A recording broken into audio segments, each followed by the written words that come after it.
Hey everyone, thanks for coming. And yeah, just before I start the talk, this is a disclaimer. So this is not a talk in which we'll be going in depth about generative AI. I think you've had a lot of talks today that have gone in with ChatGPT and what they're about. So this talk is about the real problems that we faced while trying to do a few things and what solutions we came up with. So it's a personal story, it's a personal problem, and we are going to be going into what we used and how we solved these very real problems. Okay. Now, again, please settle down. It's cool. So who am I? So I am Dr. Siddharth Ramesh. I'm a doctor trained in India, and I now run a company called MedBlocks. So my story began here. So I was in med school. Both my parents are doctors. So in India, that's the default path you take. You also study to become a doctor. And that's me over there. And what happened was that I had to wake up almost like right after finishing med school, you had to practice for about a year. So during this period, I had to wake up at 5 a.m. every day to go to the hospital to open an application, a lab application, and I had to copy records from this application and then put it in another application. This took like around 5 minutes for a patient, but we had like 80 patients. So overall, like it would take me up till like 10 a.m., like 5 a.m. to around 10 a.m. So I'm just like doing this and checking other records and so on until the visiting doctor, the person who's coming in for the main rounds, they come in. And I got really tired of this. So I knew how to program even while I was like as a kid, I knew how to program. So I wrote a script that would automate this for me. So I wrote a screen scraper that would like automatically open this application up and it'll copy this, and things worked. But I could only run it on the computer which had these applications installed. So I installed them in that system. And the next thing I know, there are 40 people waiting after me in a queue in that particular hospital ward, waiting to use the same script that I wrote to automate things for their applications. And it didn't make sense, right? So I tried to contact these EHR vendors. I tried to understand, like, hey, is there can we integrate this script somehow? Can we get the functionality that we want somehow? We are ready to like program. We are ready to do anything that we want. But then it was just a clear, we don't care attitude from the EHR vendors. Like it's not in their best interest. They don't really care. Like it doesn't drive their business goals. And they were not interested. So for me, the journey has always been, can we rebuild the whole IT infrastructure for healthcare? Can we build the whole EHR as just apps on top of standard APIs? Right? So this has always resonated with me, and this idea of having one standard health APIs platform, whatever this is made of, and then being able to just plug and play these apps and then have everything work to then form the health IT infrastructure. So this has always been the goal that I wanted to go after. And we at MedBlocks, we've been trying to build this health API platform. And one thing led to another, and our product, we are still working on it, but we have to consult and contract with other people to make enough money for us to support the product. So we started working with an insurance company. So this was a project that we were working on. And what happened was that this insurance company was receiving documents from multiple hospitals. And these documents are all they're completely, like, you wouldn't believe the kind of documents they send. It could be a PDF of a lab report. It could be an image of a handwritten prescription. It could be an image of their granddaughter. It could be anything, and we get it on to the insurance company. And we somehow had to make sense of all of this data. And the insurance company was doing some analytics on this data to make adjudication decisions, and they're just doing their own stuff. But they also had to export this data out. So they had a few partners in India and a few partners in the US. So they had to export this data that we then collect out into the Indian ABDM FHIR profiles, the resources for that, and the US core FHIR profiles. They also had other partners who had like other proprietary formats. So now you may ask, how exactly did we do this conversion? How did we like get completely unstructured data and move it into the data platform in a usable way on which you can run analytics? You may think this talk is on Gen AI, but surprise, we had a team of humans who manually looked at all of these documents, and they were inputting in a program that we built each and every field. Okay, so like from copying lab reports from one application, I had almost come full cycle to having my software be used for inputting data. But I think this is a good starting point, because this is a real problem, this is a real solution. We had people who were able to do this, and they were doing it relatively well. These are all medical coders, and they were trained to do this particular task. So now, the goal that we had and the problem that we exactly had here was that we wanted forms that can capture data from any unstructured document, okay? And we had a few constraints to work around. So data capture is expensive, right? Like every time this document goes and sits in front of a digitizer, we are using up their time and resources. So we want to ideally do this only once. We want to allow the hospitals from which these data points are coming from to define new structures and new, like, tell us what it is that you're capturing, right? We want to tell them, hey, tell me if it's a prescription record, what are the different data points that you have here, in a very low code, like minimal configuration kind of a way, so that the new data is also captured with the same amount of ease and complexity, right? It should allow the capture of the correct structure of the incoming document. So we wanted to maintain the semantics of the document. So we wanted to have, for example, if it's a prescription record, then it needs to have a prescription document, and then it needs to have the medication request, it needs to have the patient demographics. All of this needs to be maintained in the document that we are capturing. And this is a main one. It may seem like it's insignificant, but hear me out. So it should support as many analytics use cases as possible. So the main reason for capturing this data for the insurance company was adjudication. And they wanted to capture as many data points as practically possible. But then they came up with these new use cases now and then. So they wanted to capture another data point, and they'll capture this data point. So they usually called us, and they're like, hey, we want to add this other data point in our form. And guess what we had to do? We had to send these documents again back to the digitizers so that they're able to work on it again. So that's like really expensive. So we wanted to capture as many data points as practically possible on the first pass, so that you are not sending this back and forth to the digitizers and capturing this data again and again. And again, like, we should map it to multiple FHIR profiles with as minimal effort as possible, and the proprietary data format. So this was just the constraints that we had. Now, the options were, of course, we could just define our custom schema definitions in our own database and start with that. But then I didn't want to give up on my vision and goal just yet, just for this one project. I still wanted to build that standard-based EHR on top of which you can run these applications. And this is a healthcare scenario. This is a purely healthcare-based problem. So I didn't want to create my own proprietary EHR to do this. So FHIR questionnaires were an option. So I think a lot of talks on FHIR questionnaires so far. So the problem we had, though, was that you still had to manually define the data points, and then you had to manually define the mapping to the structured resources and the structured data points. So this amount of effort into each and every questionnaire was not practical. The other option was we could profile resources. We could create resources based on some profiles and get that. But again, this meant that the analytics use cases that our insurance company was looking for may not even be met with the profile definitions of both the Indian as well as the US core. So we initially started off with just putting together these profiles, and then having our own internal profile that had all the common data points.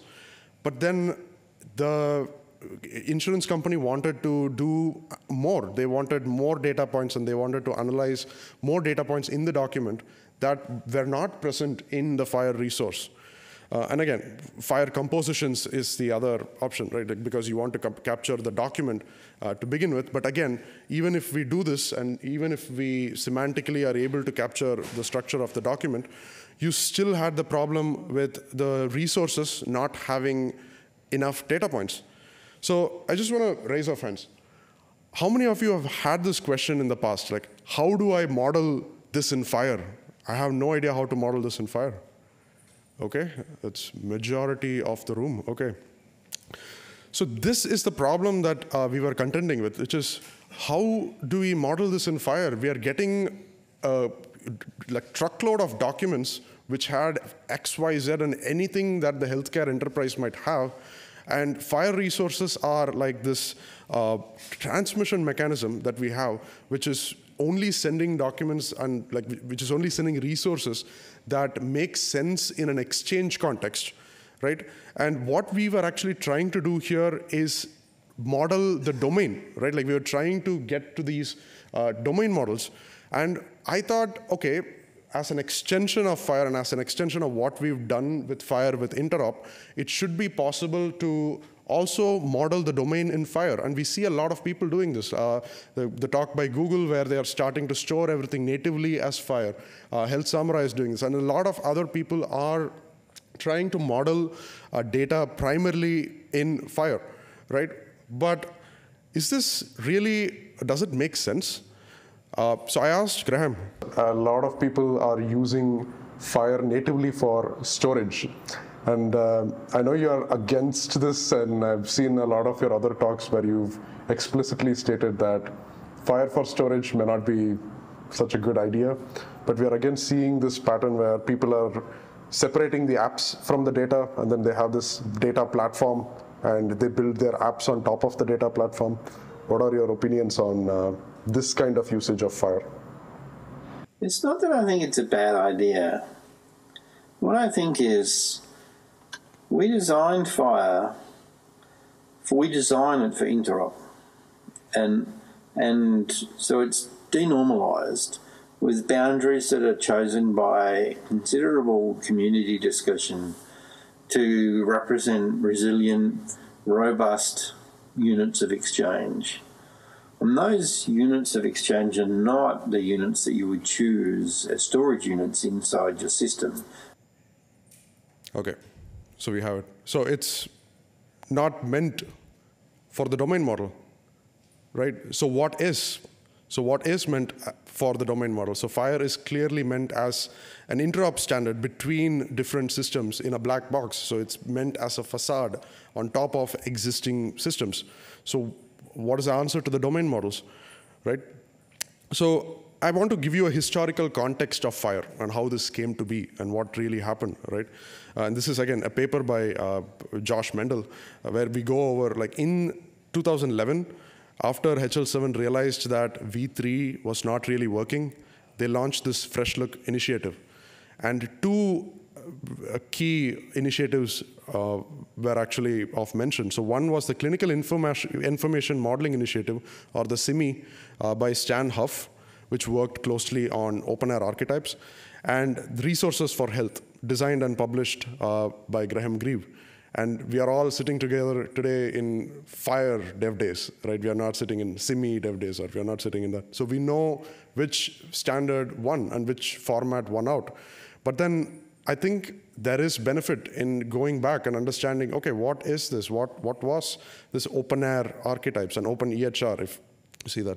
So what OpenAIRE is not, right? I want to clear all your misconceptions of what you might have. So OpenAIRE is not an open source implementation of an EHR. So you have OpenMRS, you have OpenEMR. These are all open source implementations. OpenEHR is not an open source implementation. It's a standard just like FHIR. OpenEHR is not an OpenEHR on the internet that anyone can access. So a lot of people just look at the name and they assume this is what it is. It's not, right? So what OpenEHR is? OpenEHR, just like FHIR is pronounced fire, OpenEHR is pronounced open air, usually open air. And OpenAIR is an open standard for storing, querying, and sharing electronic health records. It is language agnostic and it is database agnostic. And it answers the question, what do you use, which standard do you use to model this, the domain model? And if you look at around the world, what's happening, it's not like OpenAIR is just like this thing sitting on the side, it's a niche thing. No, like multiple countries, multiple city-wide implementations or region-wide implementations have their whole EHR system and their whole IT infrastructure based on OpenAIR. So Catalonia went with their whole country's digital adoption based on OpenAIR. The whole city of Moscow, thousands of practices in the NHS, the whole country of Sweden. And there is already precedence of OpenAIR around the world, and people are using it. Now, how does it exactly differ from FHIR, and what are the three main differences? So FHIR data modeling is usually use case based. And this is also the great thing about FHIR, it's that it gets things done immediately. And you're able to model what you want for your specific use case. And it follows this 80-20 principle and doesn't go into the majority of the data types because it just follows what is useful for a lot of people. OpenAIR archetypes, in contrast, are global and maximal with a focus on thoroughness. So if we take blood pressure, or if we take Glasgow Coma Scale, or if we take heart rate, what are all the different things that can be captured in this particular data model? Let's capture all of them internationally and let's agree on them. And FHIR was built for exchange and healthcare data, and it was done for interoperability, and it was this black box interoperability. OpenAIR was built for storage of clinical data, and intraoperability from the scratch. It was meant as this platform for things to run within a system. So the FHIR community is mostly developers and people who code, whereas the OpenAIR community is mostly clinicians and people who model information. Not to say that it's not the other way around. There are people who code in the OpenAIR community, and there are clinical information modelers in the FHIR community, but it's just the proportion of people as a community, right? So how exactly does OpenAIR work? So you have an OpenAIR server, and you have REST APIs. It's exactly like how a FHIR server would work. And instead of just slinging resources immediately and starting to store resources, you need to first do one small step, and I'll show you how simple it is. You need to take these things called archetypes, and you need to put them together into these things called templates. And then you post this thing called a template, and it's just it's an XML blob, it could be a JSON blob. You put this thing called a template in the server. And this is, for example, what an archetype looks like. So this is done after years and years of rigorous activity on this, the international modeling community. And they come up with, for example, let's say pulse and heartbeat. What are all the different things that can be captured under pulse or heart rate? It's simple. You might just say it's rate, it's just the heart rate. But no, it actually makes sense to capture things like the regularity of the pulse. If the regularity is irregular, is it irregularly irregular or regularly irregular? Try saying that. So it makes sense to capture all of these at an international level, and then at the local downstream level, while you are taking these data points and then putting it for your own practical purposes, instead of extending this like how FHIR profiles do, there is a base which doesn't define anything, and you extend on top of that, you cut down the things that you don't want. So here, for example, we have blood pressure here. You put this in a template where you can have multiple other archetypes, and then you cut down the data points that you don't want. So for example, you have systolic and diastolic. You don't care about mean arterial pressure, pulse pressure, clinical interpretation. You just cut these things out. FHIR does not have a place for this except extensions, and except each profile will come up with its own way of defining the same thing. And we've seen this happen with the profile proliferation on FHIR. And then you can easily just post an instance of this data. Composition is just an instance of a template. It's again like JSON. You just post this. You use a data point endpoint. And most of the time, there is very rich tooling in the OpenAIRE community to develop forms from these templates. So you can automatically generate forms, just like the questionnaires in FHIR. And this is what our team was already using to enter this data. Now, the cool thing here is that although we have created this template and we have automatic forms built out, you can also query the OpenAIRE server, just like you would a SQL server. So it has another definition called AQL, which stands for Archetype Query Language, which it looks kind of like this.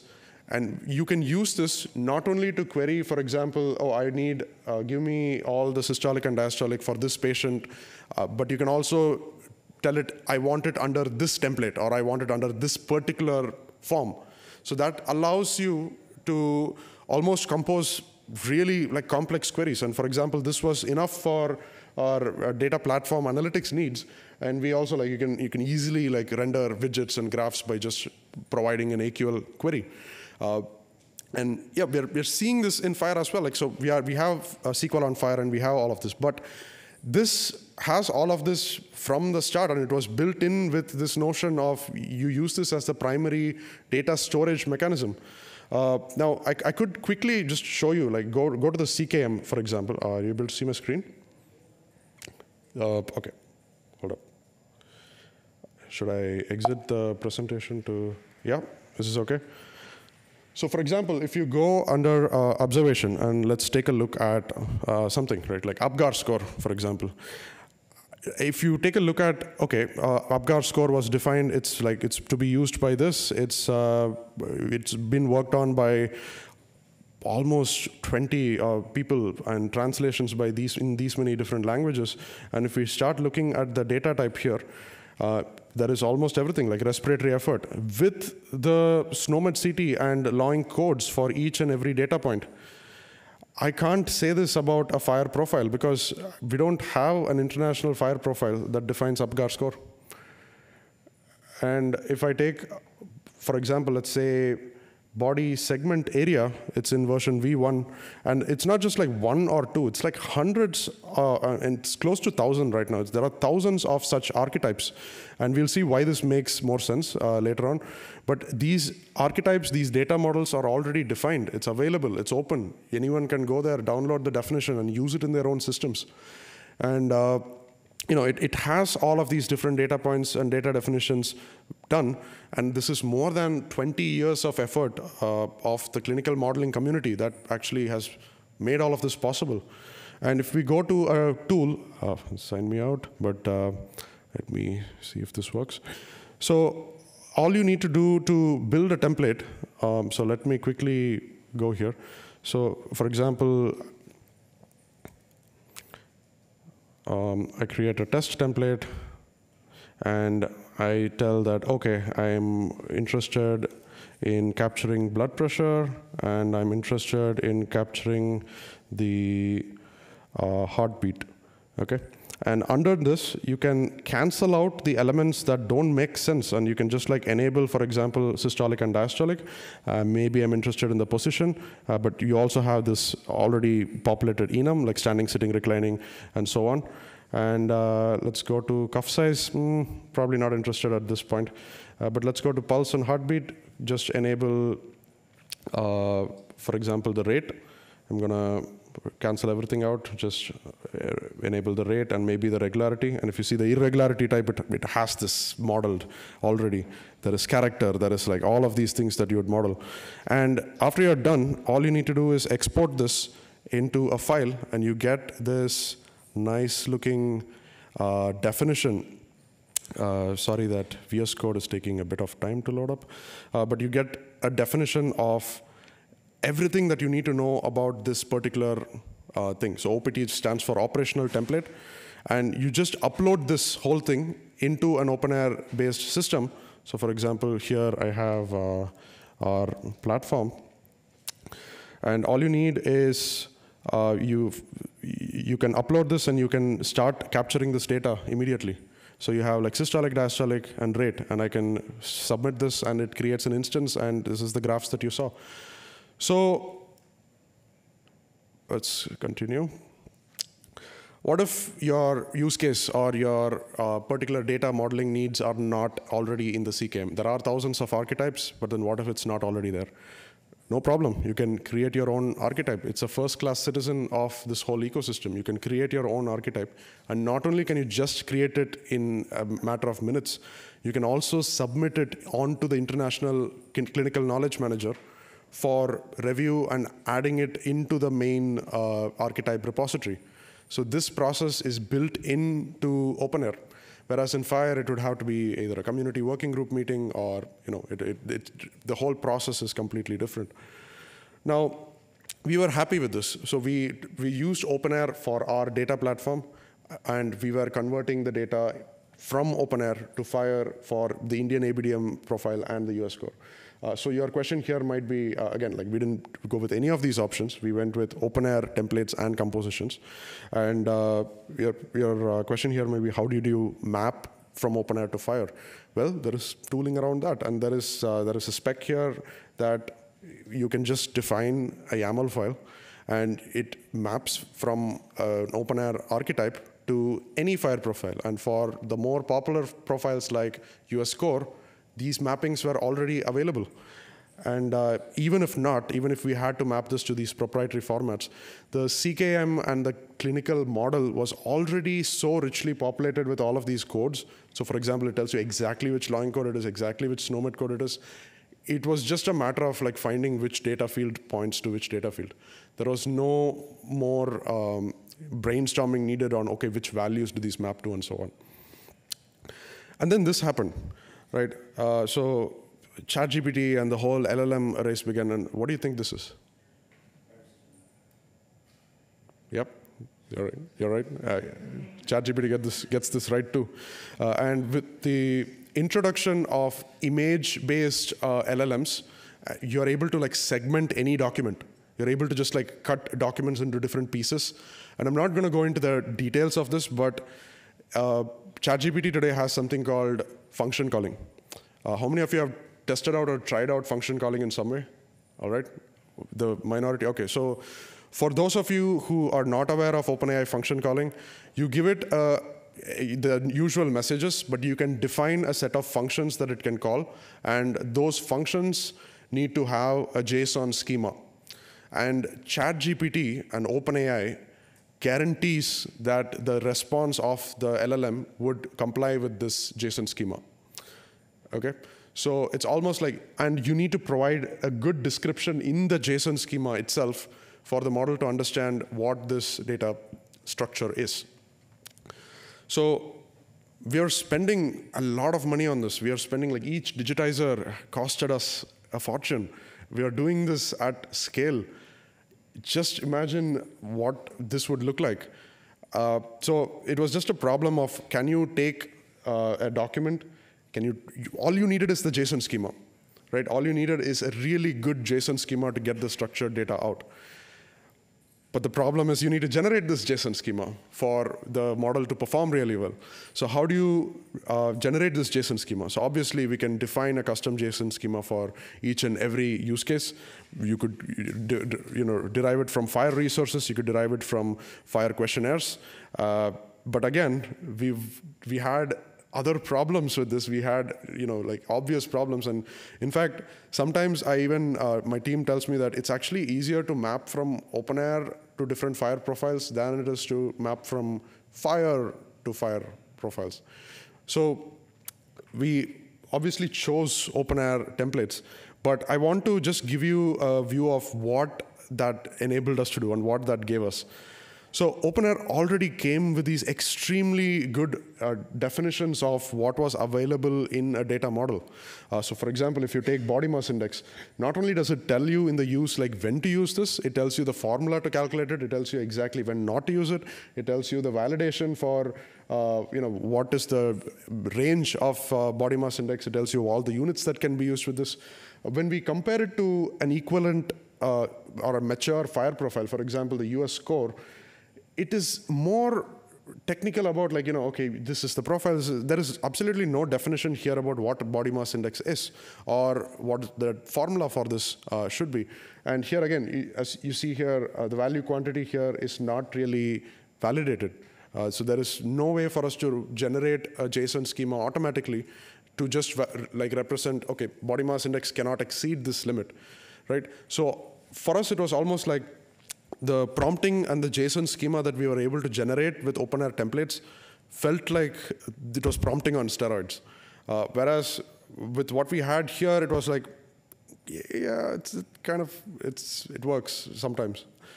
And it's just a comparison of the data models and the maturity of the OpenAIRE data models and how it compares if we compare it to FHIR.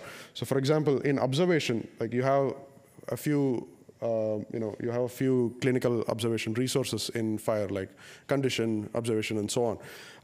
But OpenAIRE models all of these as proper entities, like as we've seen in the CKM before. If we go down under here, there's like respiratory rate, pulse oximetry, like story history, and testicular volume. These are not even, it's not that, I don't want to say that the FHIR community has not thought about this. I'm pretty sure people are working hard independently in their own organizations trying to model all of this. But it's not available in a way that's just like, hey, if you want to measure testicular volume, just use this. So that's not available right now. And it's just a quick demo. I'm not quite, the AI part is not the impressive bit here. I think it's a trivial problem to solve. And I think with the maturity of large language models, this will only get easier and easier for anyone to do. It's the data definitions, it's the JSON schema, it's the prompting, it's the what do you use as the data models in your database to begin with. These are the tough questions and the tough problems that we'll all have to face. So yeah, this is a cool demo, and like we show it, and yes, this is cool. But that's not the point of this talk. The point is like, are we, this is what we are doing. Are we missing something by just using FHIR questionnaires and using FHIR to store data? So this is what we are using right now. At least from personal experience, we are very happy with it. And you can contact me at MedBlocks. I have a lot of YouTube videos, including ones on FHIR. Just reach out on LinkedIn as well. I know a lot of you might be uncomfortable after this talk, but this is an important discussion in my opinion. And we do a lot of community work around FHIR, so including like the free videos on YouTube. We conduct webinars, and this one you can join if you want to build along on Epic. But I have another session tomorrow at the Heritage Gallery at 2:30. And we are talking about FHIR profiles and how they compare with OpenAIRE templates.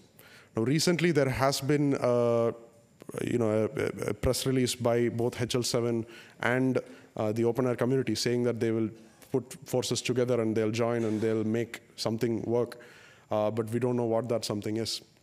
So for me, it's about making the community more aware that, okay, there is something called OpenAIRE and it does certain things really well, and it has worked for us in this particular use case. And yeah, let's start with the questions.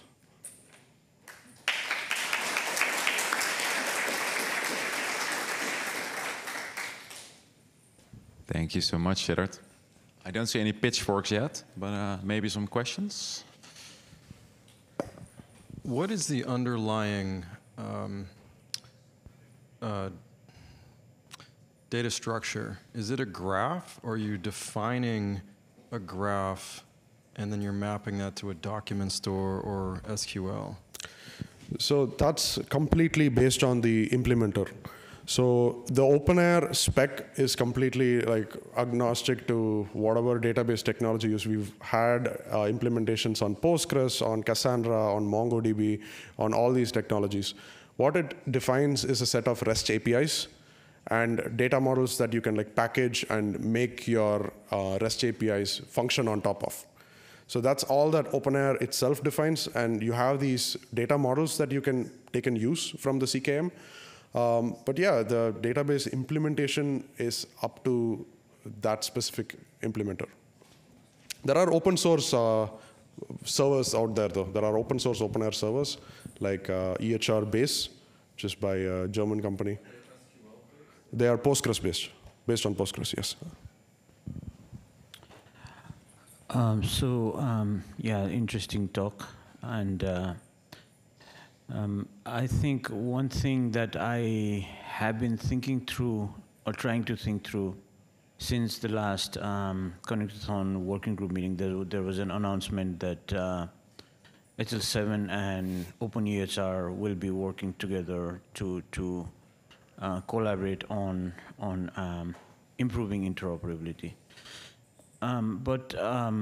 Since you mentioned that OpenAIRE or OpenEHR has that capability of modeling data better than FHIR, although FHIR, I think it started with a different purpose. Now I think it's coming together. So I don't know if you have thought through this. I understand this way of modeling everything in OpenAIRE and then connecting with another system using a FHIR paradigm. Is there a way to use both of them together in a single system? Yeah, it's a good question. And in fact, we do, because OpenAIRE does not allow you to represent anything apart from clinical data. So you can't represent things like patient, you can't represent practitioner, you can't represent encounter, you can't represent organization. It's purely clinical data. So we also have a FHIR server running alongside, but we just don't model any of we don't store any observation natively in FHIR. We use OpenAIRE and then map it out based on the profiles to the FHIR resources. So that makes sense for us, at least. Have you seen any graph database implementations of the spec? So by graph, you mean like RDF-based implementations or something like Sparkle? Like Neo4j or... Right. Not yet, not in the wild, no. Are there any FHIR servers based on graph databases? It seems natural to me. Yeah. Yeah, I know there's been a lot of discussion on GraphQL, and if you're an app developer, you want a GraphQL API. If you're a server developer, you don't want to build it because it's... That was my next question. I forgot to ask. GraphQL seems like a natural extension of this spec. Right. GraphQL to me is just a API level concern, so it could be through REST, it could be through GraphQL. For me, it's more about the underlying data models. Maybe there might be a more easier way to query the same using GraphQL. But for example, if you take FHIR, FHIR with, like, let's say, bulk enabled, and you are able to do different searches in a same FHIR bulk API, that kind of does what GraphQL does. And you're able to do all of these things with FHIR REST. So it kind of comes down to that. So GraphQL to me is more of like a superficial level abstraction that it could be implemented on top. It's not a huge deal. Yeah. So maybe a question for me, Siddharth. On the OpenEHR, like I'm way less familiar with OpenEHR than you are. So, but OpenEHR starts more from the perspective. FHIR is kind of, for me, very pragmatic. Like it starts with very loose data model, and you can narrow it down for all kind of specific use cases. Yep. Kind of assuming that we know that many healthcare practitioners don't even agree with each other across hospitals or jurisdictions how to store something. But OpenEHR seems to become more from the concept like, no, we work out together, sit long enough in a room that we all agree on how to do the data model. Is that possible? Is it like, does everyone agree how you modeled blood pressure, for example? Or are there people who don't agree? Like, how does that work? Got it. So yeah, I think this boils down to the basic philosophical differences between OpenAIRE and FHIR. And I tend to agree that healthcare and the human body is universal. And the way that we treat patients around the world tend to be around the same principles.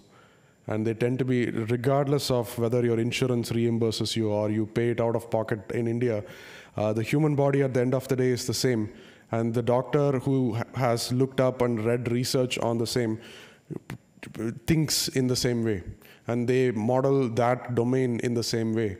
So for me, as healthcare matures and goes more and more into like systematic treatment of a particular disease, it will become more and more standardized. And you're not going to have these like just use case specific data modeling needs. And if everyone can agree on these global data models, it benefits everyone else, right? Like you just have to define these data models once.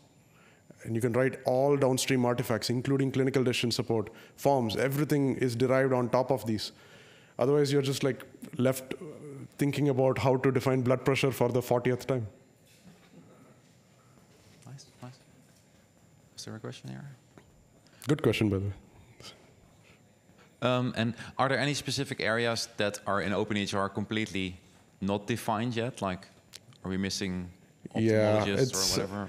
Or? So I would definitely agree that FHIR is more mature because of the adoption and the support it's gotten from the community. So especially like right after Apple adopted it and like the ONC went after it, there's been a lot of tooling and things around FHIR. But we're seeing that change. Like for example, there is no hosted OpenAir server today that you can take on any cloud provider like AWS, Google, or Microsoft. But Microsoft and AWS recently announced that they are collaborating with OpenAir. And we don't know what this will look like, how much time it will take, but yeah, it's to be seen. It's not as mature as FHIR right now. I'll just keep going if no. Okay, yeah. Thanks. Hi. Thanks for the presentation and starting this discussion. In Germany, we're using FHIR a lot for health research, so we're using a lot of resources from research study or evidence-based medicine. And you said it's mostly clinical data. Is it going to open up for this type of content as well? Of course. I actually think there is a very good use case to be made, especially in research. So the mapping engine that I was talking about, they also have mappers to OMOP. So automatic OpenAir archetypes to OMOP translations. So what you get as a researcher is that you get to define these data models once and use it for primary capture of data in the clinic, in the EHR, and secondary use. There are no two different data models that you have to map with. And you can run analytics on top of OpenAir. It's one single repository, you get everything, and it's de-identified by default. So there is no patient information in there, so it's de-identified by default. So a lot of people do analytics directly on top of OpenAir repositories. And yeah, they talk in FHIR, they receive data in FHIR sometimes, but they use it as their main source of truth.